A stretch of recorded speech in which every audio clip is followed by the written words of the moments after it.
Hai Bapak Ibu pemirsa sekalian, balik lagi bersama saya di sini di channel YouTube Juan Kevi. Pada kesempatan kali ini saya tidak berbagi tutorial, tetapi di sini saya akan menjelaskan secara mendetail mengenai video saya yang kemarin saya upload di YouTube. Itu mengenai peraturan baru tentang dana silva bos reguler karena merupakan video short, jadi penjelasannya kurang mendetail sehingga masih ada yang belum pahami isi videonya. Namun di sini saya tidak bermaksud untuk menggurui, tetapi di sini saya cuman memperjelas isi video saya yang kemarin. Nah, di akhir video saya yang kemarin saya mengatakan bahwa dana bos tahun ini harus habis dibelanjakan. Nah, di sini kita belanjakan sesuaikan dengan RKAS kita masing-masing. Namun tentunya RKAS kita yang kita susun harus berdasarkan kebutuhan sekolah kita, sehingga dana bos yang kita terima terrealisasi dengan baik. Dan mengapa saya mengatakan harus habis kita belanjakan? Karena peraturan baru mengatakan bahwa jika di akhir tahun 2021 ini masih ada sisa dana bos reguler, maka tahun depan, tahun 2022, dana bos kita akan dikurangi atau dipotong sesuai silpa bos kita tahun 2021. Contohnya seperti ini, misalnya di tahun 2021 ini, salah satu SMA menerima dana bos sebesar 1 miliar, namun pada akhir Desember masih ada silpa bosnya sebesar 100 juta, maka tahun depan sekolah tersebut tidak lagi menerima dana bos sebesar 1 miliar, tetapi cuma menerima sebesar 900 juta. Karena sisa silvanya masih 100 juta.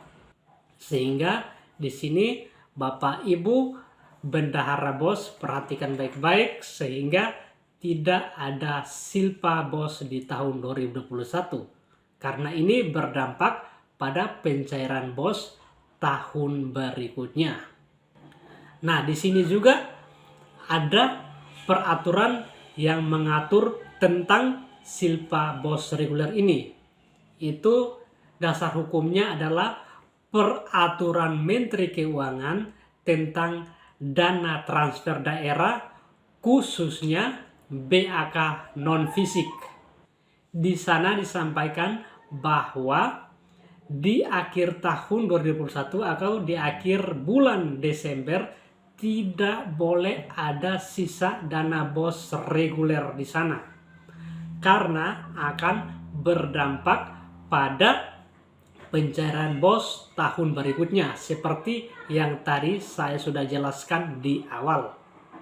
Nah, untuk lebih jelasnya lagi, nanti saya akan cantumkan cuplikan video webinar tim bos Kemdikbud.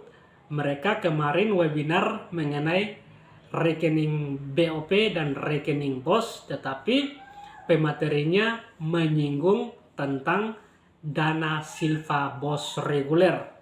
Untuk lebih jelasnya, kita tonton cuplikan videonya supaya memperjelas penjelasan saya dari awal sampai sekarang.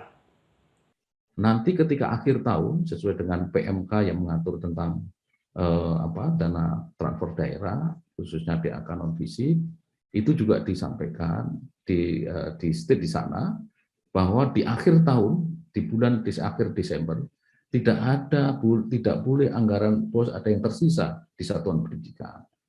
Karena kalau tersisa itu akan diperhitungkan dengan penyaluran dana bos tahun berikutnya. Jadi misalnya sebuah SMA menerima 1 miliar dalam setahun, di akhir Desember sisa 100 juta, maka tahun berikutnya nanti tidak akan diberikan 1 miliar lagi, hanya diberikan hanya 900, karena memang anggaran tahun sebelumnya masih sisa 100 juta. Nah, ini juga menjadi penting, akhirnya ini akan dilaksanakan pada tahun 2022. Ini masih bulan September, nanti di Desember jangan sampai ada sisa anggaran dana pos. Nah, jadi dana BOS itu harus dimaksimalkan, dimanfaatkan semaksimal mungkin untuk operasional sekolah, bukan yang lain. Operasional sekolah. Nah, operasional sekolah itu dari mulai penerimaan siswa baru sampai ke evaluasi pelaksanaan pembelajaran. Itu ada 12 item yang harus dikerjakan, maksimalkan untuk operasional sekolah. Sehingga nanti kualitas pembelajaran akan semakin berkualitas, kemudian dampaknya, outputnya adalah kualitas lulusan akan menjadi lebih baik. Nah, bagaimana setelah menonton cuplikan video dari tim BOS Kemdikbud? Apakah sudah memahaminya? Kalau sudah memahami, syukurlah. Dan kalau ada yang bertanya, silahkan coret di kolom komentar video ini. Nanti kita cari bareng-bareng jawabannya. Nah, sekian dulu video dari saya. Salam sejahtera untuk kita semua. Salam hormat.